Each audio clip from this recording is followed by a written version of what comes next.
In the words of the late George Carlin, BS is the glue that binds us together as a nation. Here comes a ton of it. It's time for BSing with Big Nate. Are you sick and tired of using those cheap, smelly blue masks? They always seem to break, and no matter what you try to do and fix it, it just doesn't work. Plus, they look horrendous, and they never fit quite right. There's gotta be a better mask! Now there is! Introducing the new limited edition 105.3 The Bear Mask. This 2-ply eco-friendly face cover is washable and reusable. And the best part about the new 105.3 The Bear Mask is that 100% of the proceeds benefit the Southwest Virginia COVID-19 Response Force. Get your new limited edition 105.3 The Bear Mask today.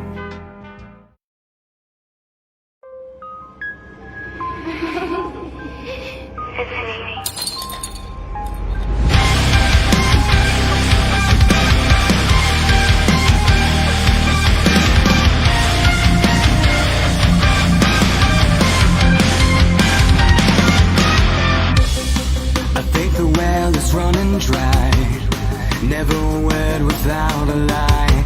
Still you fail to surrender. Everything's gone now, everything's gone. Now the victim of pain one, still too blind to see the sun. And you fail to remember. Everything's gone now.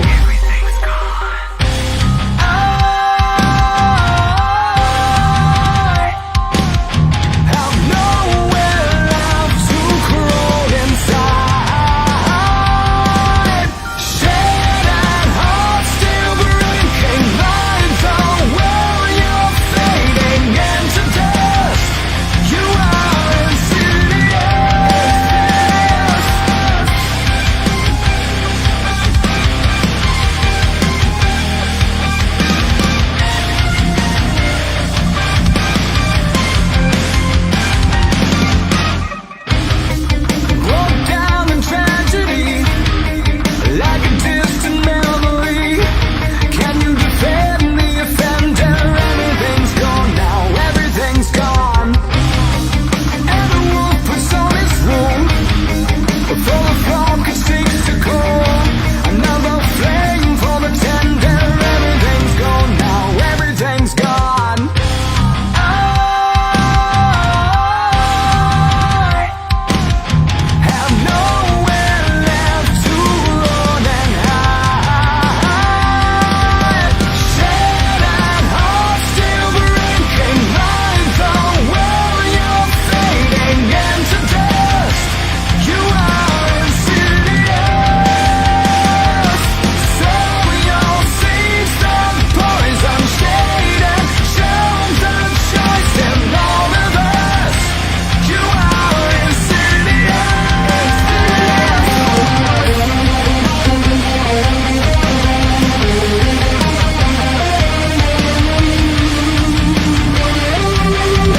Welcome into another edition of BSing with Big Nate. I'm Big Nate.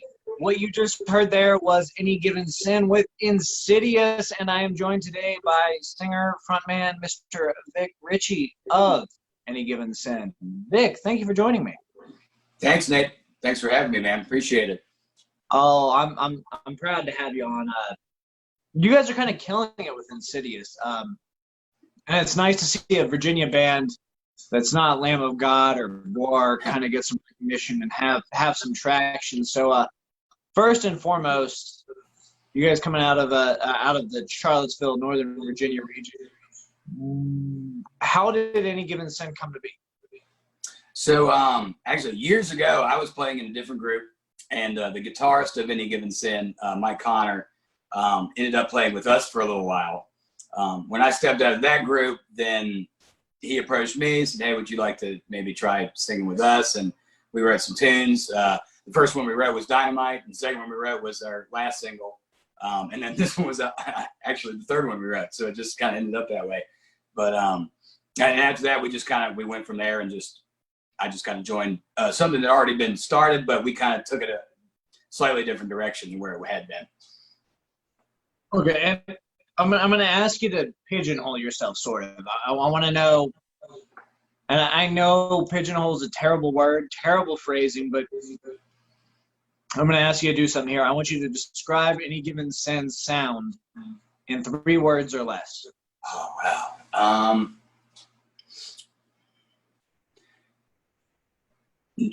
New dark melodic. New dark melodic. I like it. And you know, it fits. For those of you out there in the BS with Big Nate world, if you haven't checked it out yet, you need to see Any Given Sin's video for Insidious, because it is new. It's dark. It's melodic, which actually kind of brings me to my one of my favorite points here is I was kind of someone who grew up on MTV and VH1, and music videos are very important to me. Right. You guys have a video for Insidious that it's not typical. First of all, if I'm not wrong, you don't actually see any member of the band's face. That's correct. So how did that come about? All right, so that's interesting. So we were going to go into the studio and do some new songs.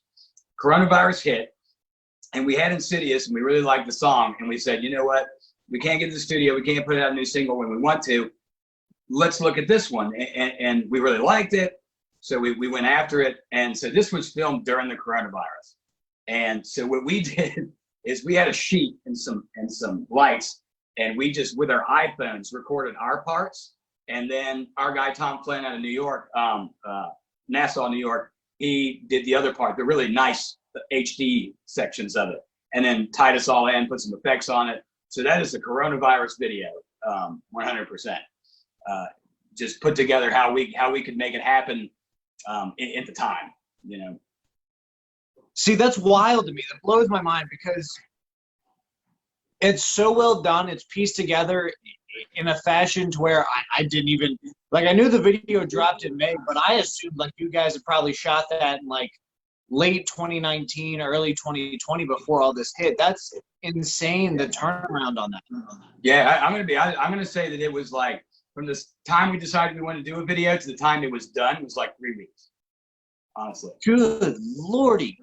Yeah, I mean, there's a level of work there. There's a level of production that astonishes me. And maybe it's just where we are from a technological standpoint, where everyone's got iPhones, iPads, tablets. Sure. But it's just astonishing that we can still be separate, but also still produce a video of that caliber. Because honestly, back in the day, particularly like pop-up video is the one that always comes through my mind. Like that would be a pop-up alert because the coronavirus. Right. Yeah. Yeah. We're very proud of for what it was. For how it happened, like we're extremely proud of it. And definitely any of your listeners and viewers, definitely go check out Tom Flynn. He does a lot of other bands' videos. He's got a really big repertoire. Just go check him out. You know, hook him up. You might like him.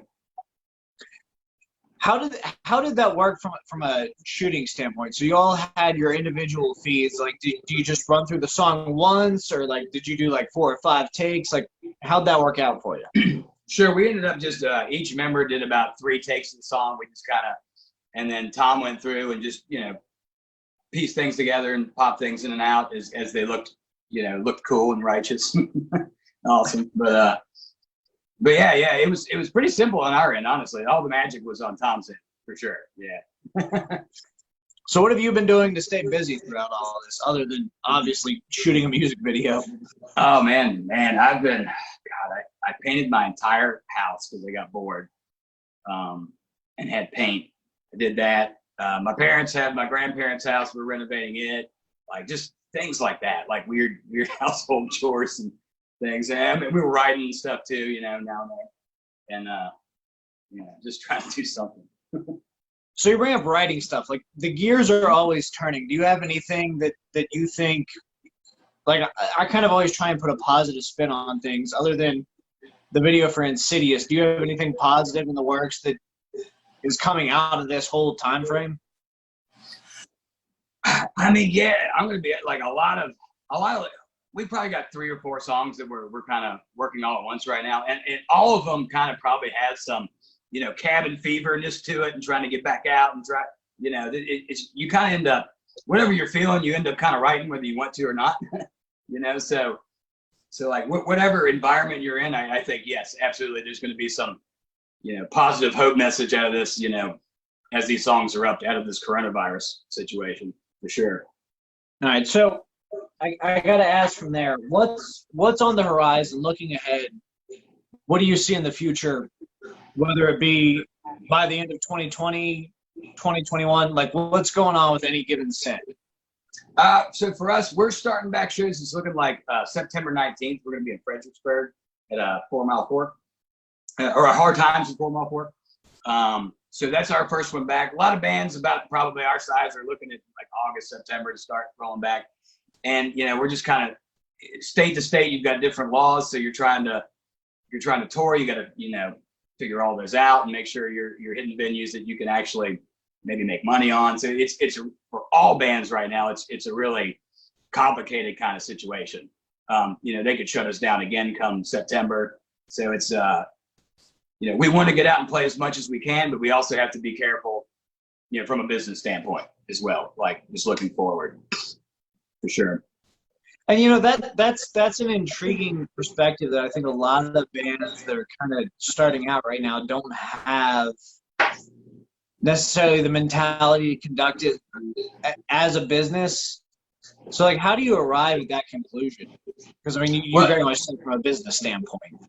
Sure. I mean, to be honest with you, if this was 10 years ago, I had no business mind at all. I was just like, let's go rock and roll, I'm 35 now, so it's like I look at things maybe a little differently than I did back then. But I think now with the climate, labels aren't getting on a label and just becoming a rock star isn't really what happens anymore so much. So you have to, if you're a band, you got to look at longevity. You have to push yourself for a long time to gain anything. So you have to be really careful about how you do that, or you'll burn out.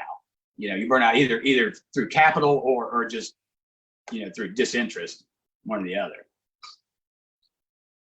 What would be your advice to a band that's just, starting out right now? On the tail end of this, they got to bug up their ass and they decided, hey, you know what? I've been sitting around too long. I should do something. Oh man, the first thing I'll tell you to do is if you're going to start a band, get some guys you really love to hang out with, because you're going to spend lots of time with them. So find some guys you love to hang out with and that you like to write music with, and start with that. And then, build your songs up, have a vision of what you want to do, have an idea of where you want to be, and set goals for yourself, and then achieve those little goals along the way. There's no formula to this kind of thing. It's really, where are you in the United States? How is your situation, compared to somebody else's? And you just really gotta know what you want. And then set goals to achieve that, real generally speaking. I like it. So last but certainly not least, probably most important actually, is where can they find Any Given Sin, of course, to listen, to interact with you guys, to keep up with what's going on in your world?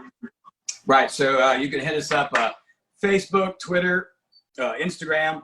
We're on Spotify, we're on Amazon. We have our YouTube channel rolling.